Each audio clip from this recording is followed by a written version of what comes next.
ওনার শ্বশুর সৎ মশাই তার সৎ কন্যার পছন্দকে মেনে নিতে পারেননি বলে বিয়েতে আসেননি। অনুষ্ঠানে একা সেলিনার উপর পুরুষগুলো যেন পারলে ঝাঁপিয়ে পড়ে। অনুষ্ঠানের শেষ দিকে ওনার পায়ে হাত দিয়ে সালাম করতে গেলে উনি আমার দুই বাহু ধরে নিজের বুকের মধ্যে টেনে নিলেন। ওনার নিখুঁত পেলব নরম মসৃণ দুই বিশাল ডাব আমার বুকের হামনে কামনার আগুন দাও দাও করে জ্বলে উঠল। আমার চিন্তায় শুধু একটা বিষয় ঘুরছিল, সারা জীবনের সকল প্রাপ্তির বিনিময় হলেও এই মহিলাকে আমি চাই।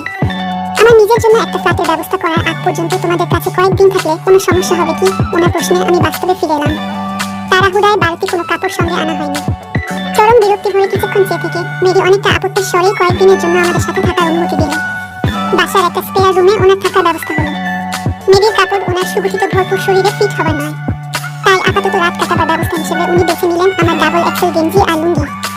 আমরা তিনজনের সোফায় বসে টিভি দেখতে দেখতে আমার শাশুড়ির বর্তমান অবস্থা নিয়ে আলাপ আলোচনা করতে লাগলাম। গেঞ্জি আর লুঙ্গির ভেতর ওনার খোলা শরীরের চিন্তায় আমার মনে ঝড় চলছিল। লোলুপ দৃষ্টিতে ওনার প্রতিটি মুভমেন্ট ফলো করতে লাগলাম। যখনই উনি পায়ের ভর বদলে এক পা অন্য পায়ের উপর রাখছিলেন অথবা কোনো কারণে শরীর নাড়াচ্ছিলেন, ওনার উর্বশী দুই ডাবে সাগরের ঢেউ উঠছিল। আর ওই উত্তাল মাংসপেশিদ্বয়ের মাঝে হারিয়ে যাওয়ার জন্য আমার হাত নিষ্পিস করে উঠছিল। দু একবার পা বদলের সময় সাদা দুই মাংসের উড়ুর মাঝে কালো ঘাস ছিল, চুপ ঝিলিক দিয়ে উঠছিল। কমলার কোয়ার মতো ভরা ঠোঁটে স্মিত হাসি বলে দিচ্ছিল ওনার দেহে পড়তে পড়তে আমার দৃষ্টি ওনার নজর এড়ায়নি, আর উনিও বুঝে শুনেই আমাকে টিচ করে চলছেন। মেরির দৃষ্টি এড়িয়ে আমি যে কয়েকবার আমার শক্ত হয়ে ওঠা লাঠিকে দাবিয়ে দিয়েছি তা ওনার নজর এড়ায়নি।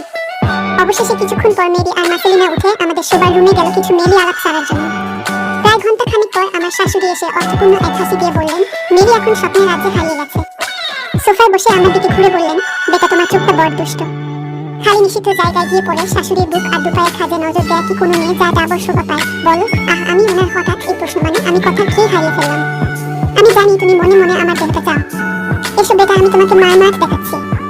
বলতে বলতে উনি ডান পা উঠিয়ে সোফার উপরে রেখে হাঁটার উপর হেলান দিলেন আর ভারী নজর পিছন তুলে লুঙ্গিটা কোমরের উপর তুলে নিলেন। বেরিয়ে এল কাজল কালো ঘাসে ঢাকা আমার দেখা সুন্দরতম উত্তেজনা ভবন। মোটা কোপদানো ঘাসের ছাড়ে ফাঁক গলে বেরিয়ে আসা সুরঙ্গ লিপস যেন মন্ত্রের মতো আমায় ডাকছে। উনি আঙ্গুল দিয়ে সুরঙ্গের ঠোঁট দুটো টেনে দুপাশে সরিয়ে দিতেই মটর দানা বেরিয়ে পড়ল। কামুকি কণ্ঠে শাশুড়িমা বলে উঠলেন, এই উত্তেজনাঙ্গ তোমাকে আমি লাগাতে দিব, তবে আজ নয়। মেরি বাসায় থাকতে নয়, হয়তো কাল যখন ও কাজে যাবে তখন। তবে এখন তুমি আমাকে চাইলে আঙ্গুল লাগা দিতে পারো। আমার মুখে কথা সরছিল না। চরম পুলকিত নয়নে আমি তার দিকে চেয়ে থাকলাম। উনি হাত বাড়িয়ে আমার একটা হাত ধরে নিয়ে ওনার কয়েন সাইজের নাভির নিচে পৈয়তা বিশুদ্ধ উপত্যকার উপর রাখলেন। হাতের নিচে ফিনফিনে পেলক সুরঙ্গ কেশের স্পর্শ আমার সারা শরীরে শিহরণ ছড়িয়ে দিল। তোমার লাঠিটা বের করো, আমি দেখতে চাই। বেডরুমের বন্ধ দরজাটা একবার আট চোখে দেখে নিয়ে তাড়াতাড়ি ওনার কথা মতো আখাম্বা লাঠিটা বের করলাম। উনি আমার শক্ত লাঠিটা হাতে নিয়ে আস্তে আস্তে ঘষতে শুরু করলেন। আমি হাত লাঠিয়ে ওনার লোম সুরঙ্গের সিক্ত জিহ্বা চিরে দুটো আঙ্গুল সরিয়ে দিলাম। একটু আটকে উঠে উনি আমার হাতের উপর ওনার উর্বশী হিপটা ঘোরাতে লাগলেন। আমিও আস্তে আস্তে আমার আঙ্গুল দিয়ে ওনার সুরঙ্গ ঘষতে লাগলাম। মাঝে মাঝে বুড়ো আঙ্গুল দিয়ে ওনার শক্ত হয়ে ওঠা দেখতে থাকলাম।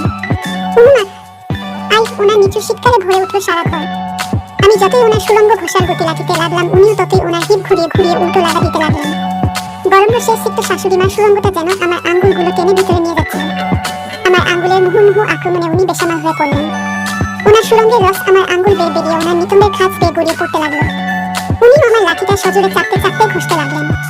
এদিকে আমার হাতে এমন আঙ্গুল লাগা খেয়ে ওনার ডাবের বোটা দুটো শক্ত খাড়া হয়ে উঠেছে।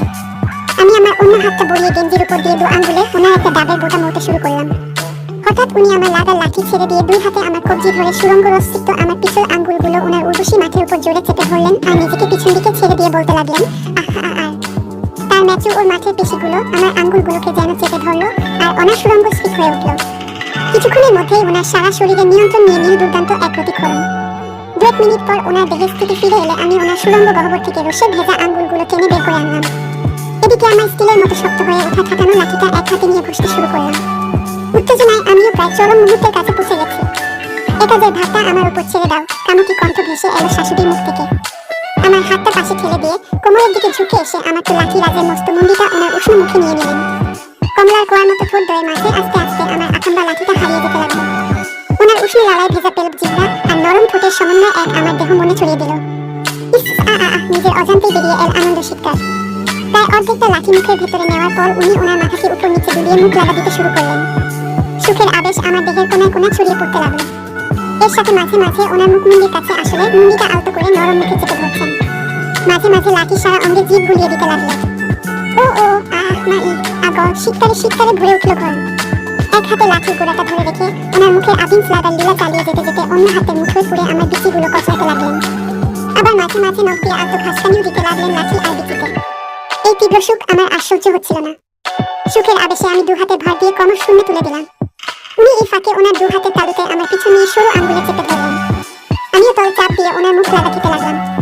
কিছুক্ষণ পর উনি ওনার একটা আঙ্গুল দিয়ে আমার লাঠির গা বেয়ে নেমে আসা লালা মিশ্রিত রস মেখে নিয়ে আমার পিছনের মুখে লাগিয়ে দিলেন আর আঙ্গুলের মাথা দিয়ে পিছনে ঘষতে লাগলেন। ঘষতে ঘষতে উনি আমার পিছনের ওপর ওনার আঙ্গুলের চাপ বাড়িয়ে মাথাটা পিছনের ফুটো ঢুকিয়ে দিলেন। আমার জীবনে এ কাজ কেউ করেনি। অদ্ভুত শিহরণে আমি শিউরে উঠলাম। হঠাৎ কোনো ইঙ্গিত না দিয়ে উনি পুরো আঙ্গুলটা আমার পিছনের ফুটোয় পচ করে ঢুকিয়ে দিলেন এক চাপে। অসহ্য এক সুখ ছড়িয়ে পড়লো আমার সারা দেহে। আর ধরে রাখতে পারলাম না নিজেকে। নিজেকে সফায় ছেড়ে দিয়ে দু হাতে ওনার মাথাটা সজোরে আমার লাঠির উপর চেপে ধরে সে বেগে রসপাত করতে শুরু করলাম। ছলকে ছলকে বেরিয়ে এলো গরম রস। আর আমার শাশুড়িও নিজেকে ছাড়া বার কোনো চেষ্টা না করে পিপাসিত চাকরির মতো প্রায় সবটুকু রস পান করে নিলেন।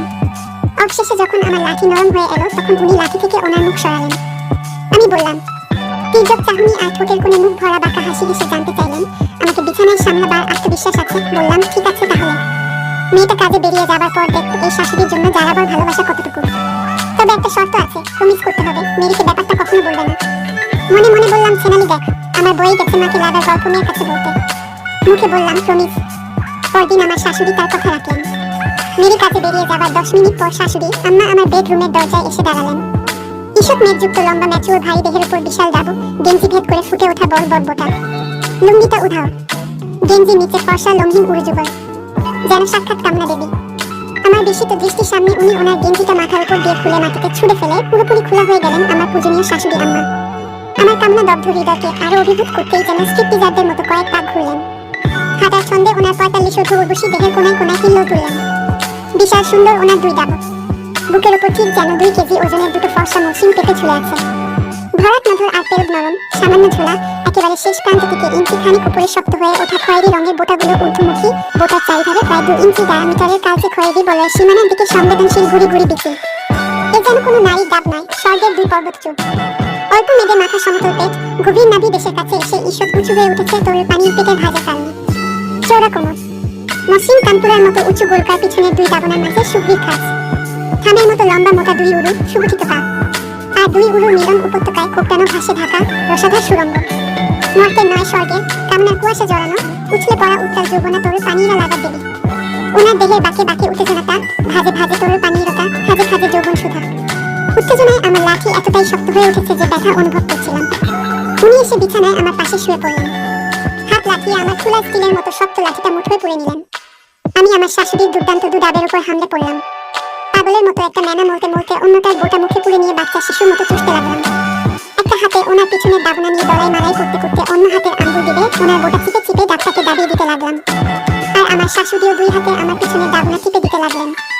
এবার ওনার ডাব পাল্টে অন্য ডাবে মুখ লাগালাম। উত্তেজনায় আমি এক টানে ওনার ডাবের যতটুকু সম্ভব আমার মুখের মধ্যে টেনে নিলাম। এরপর আবার আমার টান একটু ঢিল দিলাম আর ওনার ডাবের ভারে আপনি ডাবটা পিছলে বেরিয়ে এলো। এভাবে বারবার বোটা সমেত ডাব চুষতে লাগলাম।